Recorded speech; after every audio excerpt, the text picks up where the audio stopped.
예배 자리로 오신 여러분을 환영하고 축복합니다. 우리 하나님 말씀 보겠습니다. 로마서 2장 25절에서 29절 말씀입니다. 로마서 2장 25절에서 29절 말씀. 제가 가지고 있는 성경 신약 242페이지입니다. 우리 함께 읽도록 하겠습니다. 내가 율법을 행하면 할례가 유익하나 만일 율법을 범하면 내 할례는 무할례가 되느니라. 그런즉 무할례자가 율법의 규례를 지키면 그 무할례를 할례와 같이 여길 것이 아니냐? 또한 본래 무할례자가 율법을 온전히 지키면 율법 조문과 할례를 가지고 율법을 범하는 너를 정죄하지 아니하겠느냐? 무릇 표면적 유대인이 유대인이 아니요 표면적 육신의 할례가 아니니라. 오직 이면적 유대인이 유대인이며 할례는 마음에 할지니 영에 있고 율법 조문에 있지 아니한 것이라. 그 칭찬이 사람에게서가 아니요 다만 하나님에게서니라. 아멘. 기도하겠습니다. 하나님 감사합니다. 주님께서 저희들을 하나님의 자녀 삼아 주시고 또 하나님의 백성으로서 하루하루 살아가게 하심을 감사드립니다. 하나님, 우리가 이 땅을 사는 날 동안 온 마음으로 전심으로 주 하나님을 사랑할 수 있는 은혜를 허락하여 주옵소서. 또한 지금 이 시기 가운데 또 많은 사람들이 또 제3차 감염으로 인하여서 고통받는 가운데 있습니다. 주님, 이 나라를 긍휼히 여겨주시고 불쌍히 여겨주셔서 또 우리 모두에게 건강 지켜주시고 또 회복으로서 이끌어 주옵소서. 오늘도 말씀 앞에서 저희들이 겸손하게 나아갑니다. 주님, 우리의 생각을 지켜주시고 마음을 지켜주시고 하나님 앞에 이 시간 하나님의 말씀이 살아있고 활력이 있음을 깨닫는 시간이 될 수 있도록 은혜를 허락하여 주옵소서. 예수님의 이름으로 기도합니다. 아멘. 샬롬, 반갑습니다. 우리 옆분과 다시 한번 인사할까요? 샬롬, 반갑습니다. 우리가 또 이렇게 또 3차 웨이브로 인해서 다시 온라인으로 얼굴과 얼굴을 마주하게 되었습니다. 또 비록 우리의 몸은 떨어져 있지만 다 같이 한 마음으로 또 한 뜻으로 또 성령의 이름으로 말씀을 듣고 은혜 받는 귀한 시간 되시기를 주님의 이름으로 소망합니다. 자녀를 키우면서 느끼는 행복감을 전부 다 말로 표현할 수는 없지만 저 같은 경우에는 내가 바라고 또 원하는 것을 말하지 않아도 우리 자녀들이 잘 순종하며 따라오게 될 때 보람을 느끼게 됩니다. 이와 반대로 내가 바라고 원하는 것을 자녀들이 따라주지 않을 때 때론 실망감을 느끼게 됩니다. 그런데요, 때론 부모들의 바람이나 원하는 것들이 자녀들에게 비단 좋은 것만은 아니라는 것을 종종 느끼게 됩니다. 나의 바람이나 내가 원하는 것이 자녀들에겐 때로 상처가 될 수도 있다는 사실을 발견합니다.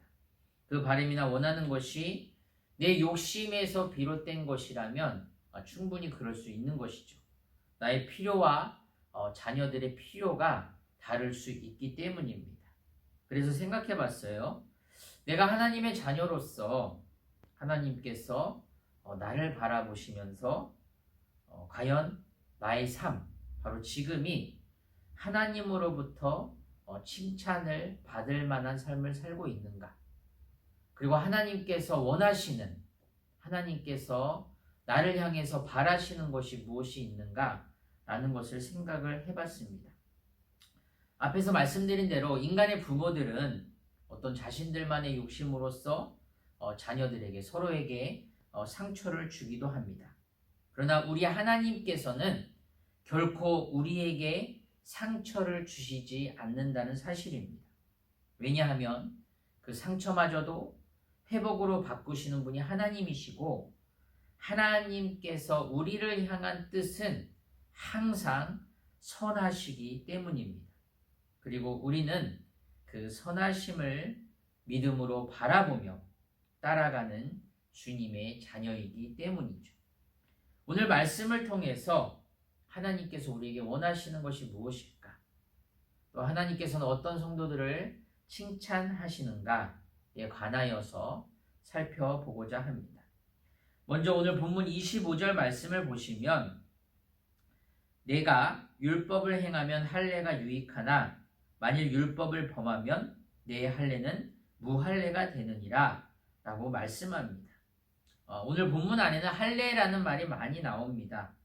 할례를 행한다는 것은 이스라엘 민족에게 있어서 가장 큰 자부심의 원천이었습니다. 사무엘상 17장 26절 말씀에 보시면 다윗이 골리앗에게 말하죠. 이 할례 받지 않은 블레셋 사람이 누구이기에 살아계시는 하나님의 군대를 모욕하겠느냐. 사무엘상 31장 4절은 이렇게 말합니다. 사울이 전쟁에서 패하는 장면이 나오는데요. 그가 무기를 든 자에게 이르되 내 칼을 빼어 그것으로 나를 찌르라. 할례 받지 않은 자들이 와서 나를 찌르고 모욕할까 두려워하느니라. 그때 무기 든 자가 심히 두려워 찌르지 않자 사울은 스스로 자결합니다. 그리고 사도 바울도 자신의 변화에 대한 간증을 얘기하면서 빌립보서 3장 5절에서 6절에 이렇게 말합니다. 나는 8일 만에 할례를 받고 이스라엘 족속이요 베냐민 지파요 히브리인 중에 히브리인이요 율법으로는 바리새인이요 블라블라 하면서 자신의 정체성 즉 자존심을 표현합니다. 이렇게 할례를 행한다라는 것은 이스라엘 민족에게 있어서 가장 큰 자부심이었습니다. 그리고 이방 사람들이 이스라엘 사람이 되려면 가장 먼저 반드시 할례를 행해야 했습니다. 이처럼 할례는 이스라엘 민족 형성의 가장 기본적인 뿌리이고 의식이었고 선민과 구원의 징표였습니다. 그런데 오늘 본문 25절에서 사도 바울은 할례에 대한 맹신은 잘못된 것이다 라고 선포하고 있는 것이죠. 즉 율법을 행하면 할례가 유익하지만 율법을 범하면 할례 받은 것이 무슨 소용이 있는가? 바로 소용이 없는 무할례가 되었다라고 말합니다. 다시 말씀드리면 할례라는 외적 표식이 중요한 것이 아니라 율법을 따라 행하는 것이 중요하다라고 말하고 있는 것이죠. 계속해서 사도 바울은 유대인들이 듣기에 속 터지는 말을 이어나갑니다. 26절과 27절 보시면 그런즉 무할례자가 율법의 규례를 지키면 그 무할례를 할례와 같이 여길 것이 아니냐. 또한 본래 무할례자가 율법을 온전히 지키면 율법 조문과 할례를 가지고 율법을 범하는 너를 정죄하지 아니하겠느냐라고 말씀합니다. 여기서 조문이란 기록된, 그러니까 쓰여진 기록된 율법을 말씀하고 있는 것이죠. 무슨 말입니까? 할례를 받지 않은 자들, 이방인들, 그리고 율법을 잘 지켜 행하면 할례 받고서, 그러니까 할례를 받지 않은 사람들이 율법을 잘 지켜 행하면 할례 받고서 율법을 범하는 누굽니까? 너희들 유대인들보다 낫다라고 말씀하고 있는 것이죠. 이 말은 할례 없는 이방인들을 그 당시에 개 취급했던 그 당시 유대 율법주의자들이 도저히 받아들일 수 없는 말이었습니다. 이것은 분명한 진리인 것이죠. 개처럼이라고 표현을 했는데요. 저번에도 말씀을 드렸지만 유대인들이 생각하는 이방인들은 그 당시에 이런 말들이 있었습니다. 하나님이 지옥을 만드시고 지옥의 땔감으로 쓰시려고 이방인들을 창조했다. 또 옆에서 이방인 어머니가 극한 진통을 느끼면서 생명을 출산하려는 그 순간에 바로 유대인인 사람이 그 출산을 도와준다면 그것은 불법이었어요. 왜냐하면 그 출산이 또 다른 이방인을 태어나게 하는 것이었기 때문이었습니다. 또 유대인 청년이 이방인 짝과 결혼을 하게 되면 그 집안에는 결혼식이 아니라 장례식이 거행되었다고 합니다. 바로 이것은 이방인과의 접촉은 죽음과도 같은 것이라고 여겼던 것이죠. 결론적으로 사도 바울은 이렇게 말합니다. 28절에서 29절 보시면 무릇 표면적 유대인이 유대인이 아니요 표면적 육신의 할례가 아니니라. 오직 이면적 유대인이 유대인이며 할례는 마음에 할지니 영에 있고 율법 조문에 있지 아니한 것이라. 바로 그 칭찬이 사람에게서가 아니요 다만 하나님에게서니라 라고 말씀합니다. 사랑하는 여러분, 위에서 말씀드렸던 것처럼 이방인들을 개 취급했던 유대인들에게 있어서 이 선언은 혁명적이었습니다. 할례를 최고의 가치로 두고 심지어 할례를 구원의 절대 조건으로 인식했던 유대인들에게 유대인들의 형식적인 할례는 무할례와 같다는 것이죠. 사도 바울의 말은 유대인들의 자랑의 근거를 송두리째 흔드는 말이었습니다. 그러나 율법의 진정한 의미를 깨닫게 된 사람은 형식적인 신앙이 아닌 진정한 신앙으로서 나아가는, 결단하게 되는 촉매자가 되었습니다. 사랑하는 여러분, 사람들은 대개 이면을 보지 못하고 표면을 봅니다.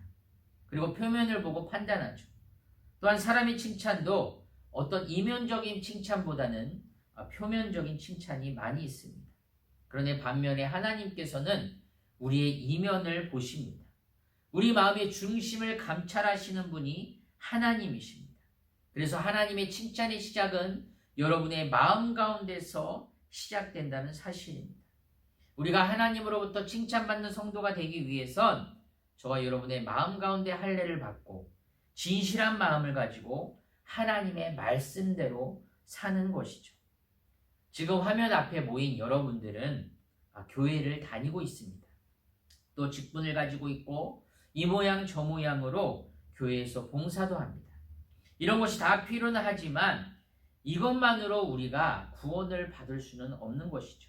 가장 중요한 것은 형식이 아니라 나와 내적 신앙 고백을 통해서 나의 삶을 하나님 앞에서 말씀대로 살려고 애쓰는 것입니다. 우리가 하나님을 마음의 중심에 두지 않고 말씀에 대한 순종이 없는 삶은 형식적인 신앙생활이요 결코 하나님으로부터 칭찬을 받을 수 없습니다. 예전에 한 사람이 저에게 이런 말을 한 적이 있어요. 자신이 교회를 다니면서 느낀 것 중에 하나가 교회를 다니면서 다른 성도들을 바라봤을 때 그 사람의 시각이었습니다. 그런 성도들을 바라보면서 하나님의 교회를 다닌다고 하면서도 말씀대로 살지 못하는 성도들을 보게 될 때, 또 혹은 교회를 다니는 것 같은데 교회를 다니지 않는 사람과 다른 게 뭐지? 별반 다를 게 없는데? 라는 말을 들었습니다. 물론 그 사람의 말이 100% 맞는 말이라고 할 수는 없습니다.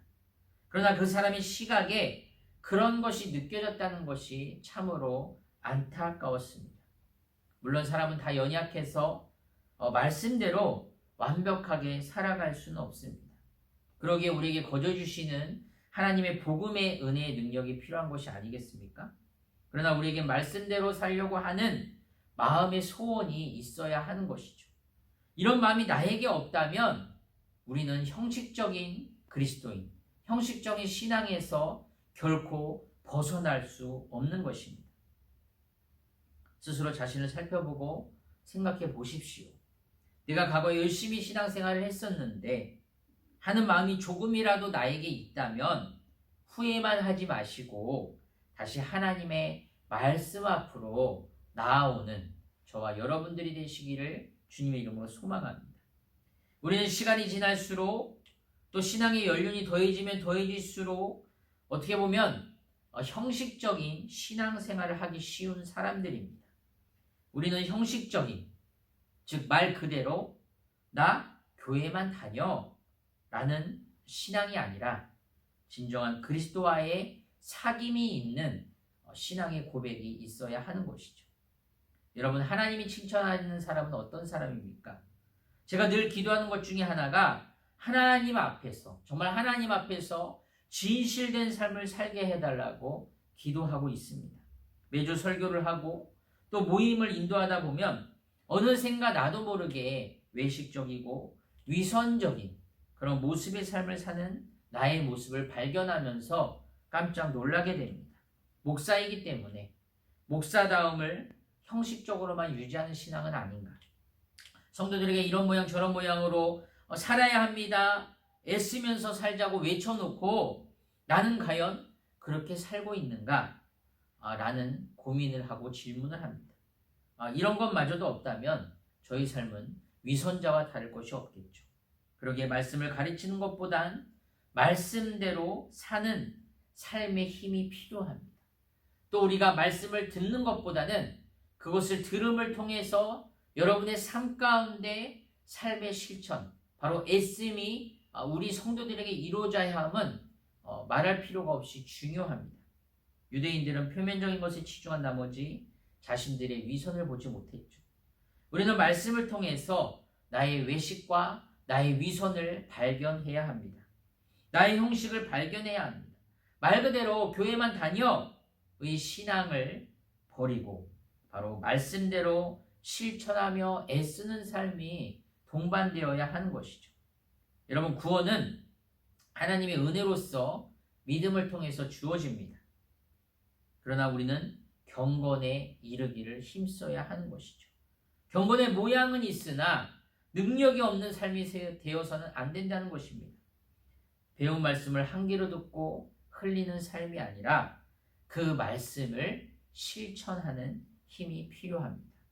형식적인 삶을 버리고 말씀 중심적인 삶을 살아가는 저와 여러분들이 되시기를 소망합니다. 형식적이고 외식적인 삶을 버리는 것은 바로 말씀을 따라가는 것이 가장 쉬운 방법입니다. 요즘 청년들이 일주일에 한 번씩 모여서 함께 성경을 읽기 시작했습니다. 목표는 역사서를 올해 안에 다 읽는 것입니다. 분량이 만만치가 않아요. 적게는 9장에서 많게는 12장을 읽어야 합니다. 서너 사람이 모여서 조별로 읽기는 하지만 기본 1시간은 읽어야 하는 분량입니다. 쉽지 않지요. 더군다나 한글에 익숙하지 않은 청년들도 많이 있습니다. 저는 이렇게 기도합니다. 이 모임이 결코 형식적인 모임이 아니라 하나님의 말씀이 우리 청년들의 영혼을 살리고 삶을 살아내는 그 힘과 능력을 달라고 기도하고 있습니다. 또 남녀 선교회에서는 일주일에 한 번씩 모여서 기도에 대해서 배우고 훈련하는 모임을 한다고 들었습니다. 또 하나님께 저는 이렇게 기도합니다. 기도를 지식으로만 습득하는 것이 아니라 삶을 통해서 기도의 능력을 풍성하게 경험하는 삶이 되게 해주세요 라고 기도하고 있습니다.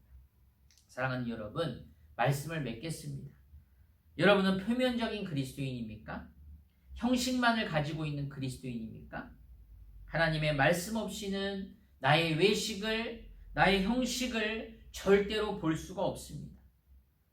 하나님의 율법은 우리의 제약됨과 부족함을 비춰주는 거울입니다. 우리가 아침에 일어나서 거울을 보죠. 자기 자신을 봅니다. 수염이 많이 길었구나. 머리는 흐트러져 있구나. 이는 누렇고 얼굴은 지저분하구나 라고 말입니다. 그리고 거울은 우리에게 이렇게 말하죠. 너의 얼굴을 단장할 필요가 있어 라고 말입니다. 그런데요, 이 세상의 어떤 거울도 우리에게 직접 면도를 해주거나 머리를 빗겨주거나 이를 닦아주거나 세수를 시켜주는 거울은 없다는 것입니다. 사랑하는 여러분, 하나님의 율법도 마찬가지입니다.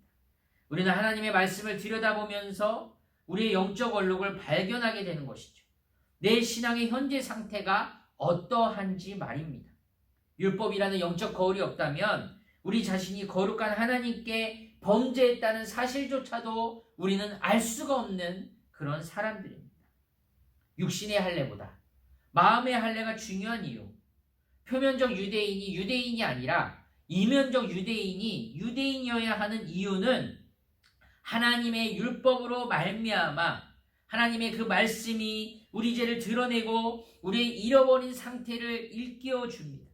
이 말은 하나님의 말씀은 우리 스스로를 의롭다 여기고 우리 스스로를, 우리 자신을 거룩하다고 여기는 그런 교만을 일깨워주고, 그리고 우리 자신을 절망에 빠뜨려서 우리 자신 스스로는 나는 도저히 구원받을 수 없는 존재구나. 다시 말씀드리면 바로 내 자신 스스로가 의롭다는 환상에서 벗어나게 해주는 것이 하나님의 말씀인 것이죠. 그렇기 때문에 내 자신 스스로가 절대로 의로워질 수 없다는 사실. 이로써 우리에게 더욱더 필요한 것이 있는데 그것은 예수 그리스도의 은혜가 있어야만 하는구나 라는 그 감격과 사랑에 빠져야 하는 것입니다. 그 힘으로 말미암아 내 신앙의 삶의 자리에서 형식적인 신앙이 아니라, 외식적인 신앙이 아니라 진실함으로, 신실함으로 삶을 살아가게 되는 그런 성도가 되시기를 주님의 이름으로 소망합니다. 기도하겠습니다. 하나님 감사합니다. 우리가 하나님의 말씀으로 의롭게 되었고 예수 그리스도의 그 사랑으로 말미암아 구원받은 자임을 다시 한번 기억합니다. 오직 하나님의 은혜가 없이는 살아갈 수 없음을 고백합니다. 주여, 하나님의 말씀을 통해서 우리 영이 새로워지게 하시고 하나님의 말씀으로 우리가 더욱더 주님께 가까워지게 하시고 하나님의 말씀을 통해서 우리의 허물과 외식과 형식을 발견하며 오직 주 예수 그리스도의 은혜와 사랑과 감격 안에 빠져서 주님 안에서 온전한 믿음으로 자라갈 수 있도록 우리 모두를 축복하여 주옵소서. 이 모든 말씀 예수님의 이름으로 기도합니다. 아멘.